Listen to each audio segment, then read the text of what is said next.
उद्धव ठाकरेंचा बच्चू कडूंवर प्रहार, घरात बोलावलं आणि मंत्री केलं हे चुकलं. जे लोभापायी गेले त्यांना जाऊ द्या, कार्यकर्ते माझ्या सोबत आहेत याचा आनंद.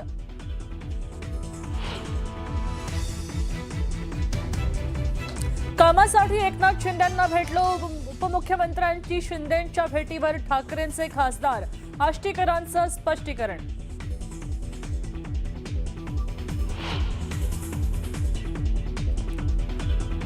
विधान परिषदेसाठी महायुतीचा फॉर्म्युला ठरला. भाजप 12, शिवसेना 3 आणि राष्ट्रवादी 2 जागा लढणार, सूत्रांची माहिती.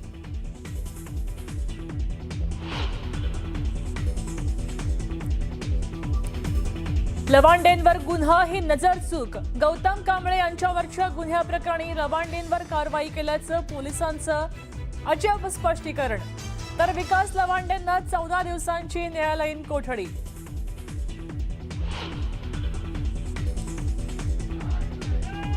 पालक IAS अधिकारी असल्यास मुलांना आरक्षण का मिळावं? ओबीसीच्या क्रीमी लेअरच्या आरक्षणासंदर्भात याचिकेवर सुनावणीवेळी सुप्रीम कोर्टाचं महत्त्वाचं निरीक्षण.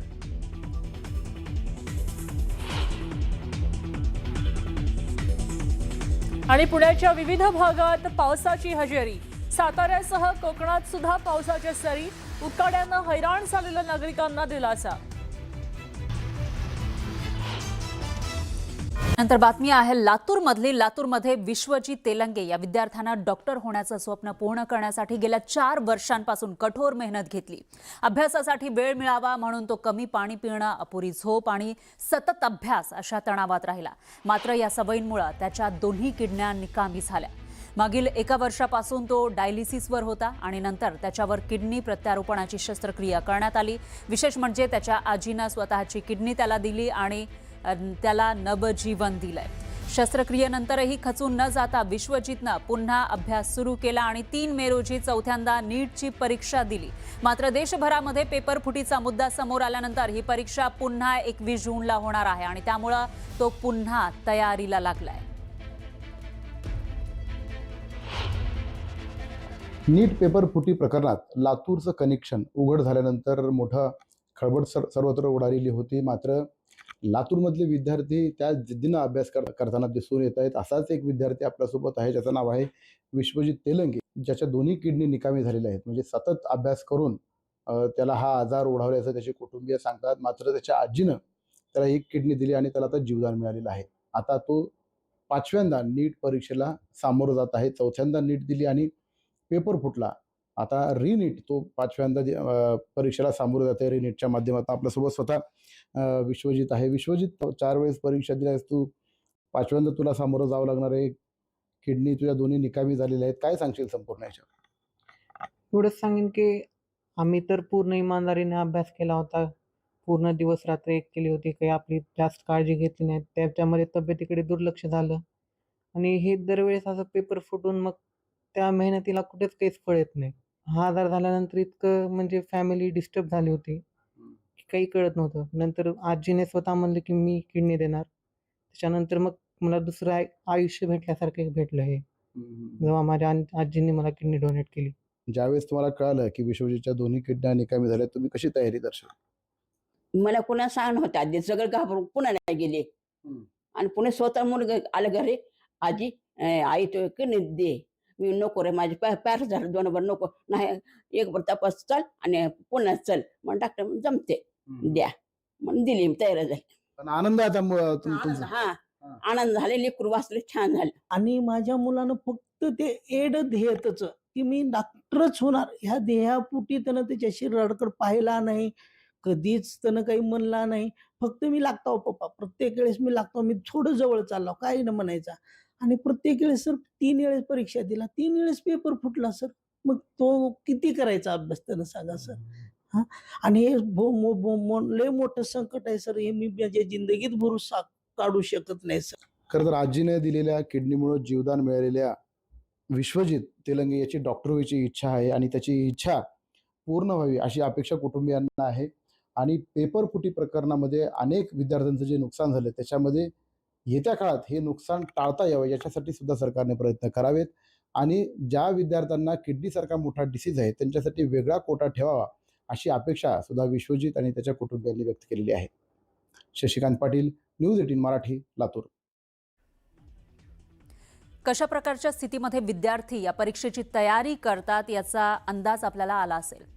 यानंतर पाहूयात पुढची बातमी जळगावमधून. जळगावात डिझेल तुटवड्यावरून राष्ट्रवादी आक्रमक झाली आहे. जिल्हाधिकारी कार्यालयाबाहेर अधिकाऱ्यांच्या गाड्या अडवून जोरदार ठिय्या आंदोलन केलं आहे. शेतकऱ्यांसाठी 25% डिझेल राखीव ठेवा, अन्यथा गाड्या सोडणार नाही असा इशारा आंदोलकांनी दिलेला आहे. आंदोलकांनी प्रशासनाला हा थेट इशारा दिला. त्याच्यामुळे परिसरात तणाव निर्माण झाला.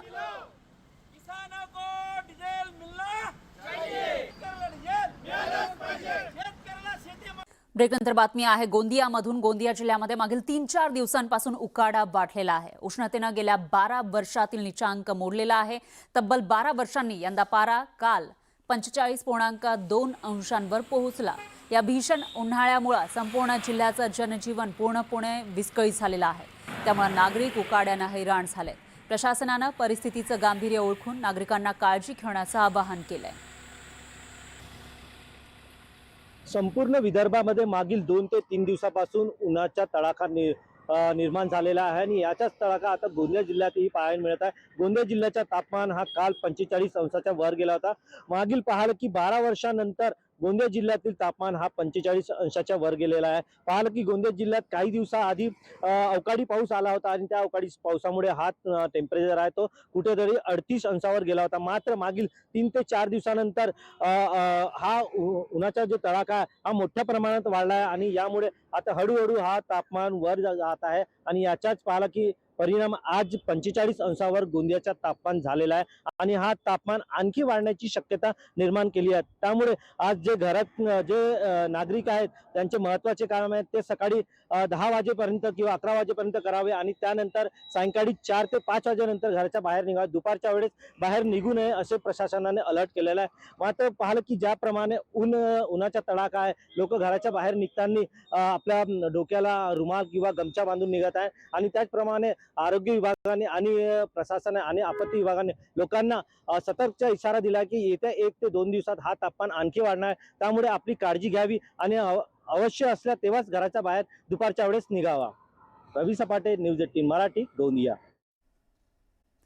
यानंतर करणारी एक घटना समोर आलेली आहे. विकास लबांडे यांच्या विरोधामध्ये जामीन अर्जाच्या रिपोर्टमध्ये नसलेला गुन्हा दाखवण्यात आल्याचा धक्कादायक प्रकार उघडकीस आलेला आहे. म्हणजे गुन्हा दुसऱ्या कोणाच्या तरी नावावर होता आणि त्याच्यामध्ये अटक ही विकास लबांडे यांना केल्याची बाब आता उघड झालेली आहे. बिबवेवाडी पोलीस ठाण्यामध्ये दाखल असलेला गुन्हा चुकीनं विकास लबांडे यांच्या नावावर नमूद करण्यात आला होता. प्रत्यक्षात तो गुन्हा गौतम कांबळे यांच्या नावावर असल्याची माहिती आहे. अटकपूर्व जामीन अर्जाला विरोध करताना पोलिसांनी हा गुन्हा लबांडे यांच्या नावावर दाखवल्यानं कोर्टानं जामीन अर्ज राखून ठेवला. मात्र नंतर पोलिसांनी ही नजर चूक असल्याचं स्पष्टीकरण दिलं. पण या नजर चुकीमुळे एका व्यक्तीला अटक करण्यात आली. ज्या माणसावर हल्ला झाला तो जेलमध्ये आणि ज्यांनी हल्ला केला तो मोकाट फिरतो. हा असा अन्याय मी कधी पाहिलेला नाही. ही आमची मोठी लढाई आहे. मतभेद राजकीय असतील किंवा वैचारिक असतील हे एका सशक्त लोकशाहीत असलेच पाहिजे. पण आम्ही काहीतरी वेगळं मानतो म्हणून उद्या आमच्यावर हल्ले होणार असतील तर आमचा खून झाला तरी चालेल. पण आम्हाला जो अधिकार भारतरत्न डॉक्टर बाबासाहेब आंबेडकरांनी दिलेला आहे, जो संविधानाने दिलेला आहे, तो आमच्या शेवटच्या श्वासापर्यंत आम्ही ती लढाई लढत राहू. कोंढवा परिसरात जोरदार पाऊस सुरू झालाय. अचानक आलेला मुसळधार पाऊस त्यामुळे अनेक रस्त्यावर पाणी साचलं आणि पुणेकरांची तारांबळ झाली. ही दृश्य आपण पुण्यातल्या कोंढवा परिसरातली पाहतोय. रस्त्यावर पाणी साचलंय. अनेकांच्या दुचाकी बंद पडतायत. वाहन चालकांची तारांबळ झालीय. रस्त्यावरच पाणी साचल्याचं पाहायला मिळत आहे. मोठ्या प्रमाणात खरं तर मान्सूनपूर्व पाऊस इथं झाला आणि त्यानंतर रस्त्यावरच पाणी साचल्याचं पाहायला मिळालं. महापालिकांनी खरं तर नालेसफाईची कामं केली नाहीत का असा प्रश्न पुन्हा उपस्थित होतोय. हे दृश्य आपण पुण्यातल्या कोंढवा परिसरातली पाहतोय. महामार्गावर इथं भर रस्त्यावर पाऊस पडून गेल्यानंतर पाणी साचल्याचं पाहायला मिळालं. अनेक वाहनं सुद्धा या कोंडीत अडकली होती. पुण्याच्या भोर तालुक्यात सुद्धा वादळी वाऱ्यासह विजांचा कडकडाट झाला आणि मान्सून पूर्व पावसाची जोरदार हजेरी लागली. भोर तालुक्यात अनेक ठिकाणी मान्सूनपूर्व पावसाच्या सरी कोसळल्या. अचानक पाऊस आला त्यामुळे नागरिकांची तारांबळ झाली. पावसाच्या हजेरीनं उकाड्यानं हैराण झालेल्या नागरिकांना दिलासा मिळाला खरा, मात्र पाऊस सुरू झाल्यामुळे शेतकरी वर्गात समाधानाचं वातावरण पसरलंय. मागच्या 2 दिवसांपासून वातावरणामध्ये प्रचंड बदल झाला होता. ढगाळ वातावरण आणि उकाडा कायम असताना पावसानं हजेरी लावली, त्यामुळे हवेत गारवा निर्माण झालाय.